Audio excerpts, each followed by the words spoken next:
Magandang araw, mga kababayan. Sa video na ito, tatalakayin natin ang buhay, karera, at mga kontrobersyang bumalot sa isa sa pinakatanyag na basketball player sa buong mundo, si Kobe Bryant. Samahan niyo ako sa paglalakbay na ito upang mas maunawaan ang naging buhay at pamana ni Kobe. Si Kobe Bean Bryant ay ipinanganak noong Agosto 23, 1978 sa Philadelphia, Pennsylvania. Anak siya ni Joe Jellybean Bryant, isang dating NBA player, at Pamela Cox Bryant. Sa murang edad pa lamang, ipinakita na ni Kobe ang kanyang galing sa basketball. Sa edad na 6, lumipat sila sa Italia matapos maglaro ang kanyang ama sa isang profesional na liga doon. Dito nagkaroon si Kobe ng mas malalim na kaalaman sa laro at natutunan din ang iba't ibang kultura at lengguwahe. Noong 1971, bumalik ang pamilya Bryant sa Amerika, at dito na nag-aral si Kobe sa Lower Merion High School sa Ardmore, Pennsylvania. Dito niya pinakita ang kanyang galing, at sa loob ng 4 na taon, pinangunahan niya ang kanilang koponan sa 4 na sunod-sunod na championships. Siya ay naging McDonald's All-American at kinilala bilang isa sa pinakamahusay na high school players sa buong bansa. Noong 1976,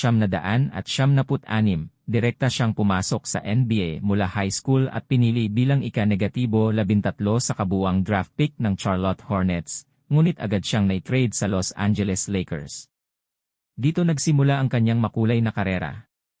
Sa loob ng 2 dekada, nakamit ni Kobe ang 5 NBA championships, 2 NBA Finals MVP awards, at naging 18-time All-Star. Ang kanyang determinasyon at dedikasyon sa laro ay kilala bilang Mamba mentality, isang mindset ng pagiging relentless at pagpursige sa pagiging pinakamahusay. Ang kanyang mga iconic na laro tulad ng 81-point game laban sa Toronto Raptors noong 2006 ay isa sa mga patunay ng kanyang kagalingan sa court. Hindi rin naman naiwasan ni Kobe ang mga kontrobersya. Noong 2003, nasangkot siya sa isang kaso ng sexual assault sa Colorado. Bagamat na-dismiss ang kasong kriminal, nagkaroon ito ng malaking epekto sa kanyang imahe at karera. Humingi siya ng public apology sa biktima at nagkaroon ng civil settlement. Sa kabila ng mga pagsubok na ito, nanatili siyang determinado na bumangon at patunayan ang kanyang sarili sa loob at labas ng court. Noong 2016 nagretiro si Kobe mula sa professional basketball, ngunit hindi dito nagtapos ang kanyang kwento. Naging matagumpay siya sa iba't ibang larangan tulad ng pagninegosyo at paggawa ng pelikula.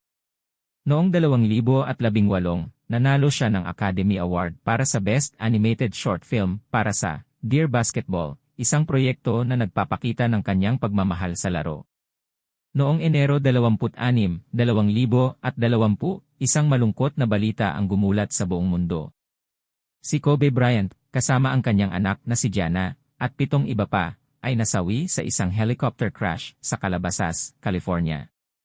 Ang kanilang pagpanaw ay nagdulot ng matinding lungkot at pagdadalamhati sa buong mundo ng sports at sa mga tagahanga.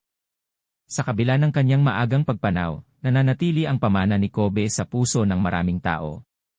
Ang kanyang dedikasyon, trabaho, at ang Mamba mentality ay patuloy na nagbibigay inspirasyon sa mga atleta at tagahanga sa buong mundo.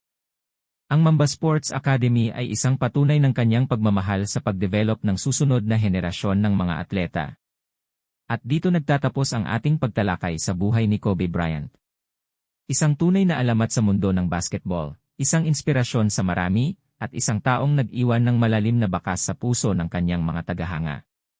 Salamat sa pagsama sa amin sa pag-alala at pagbibigay-pugay sa buhay ni Kobe.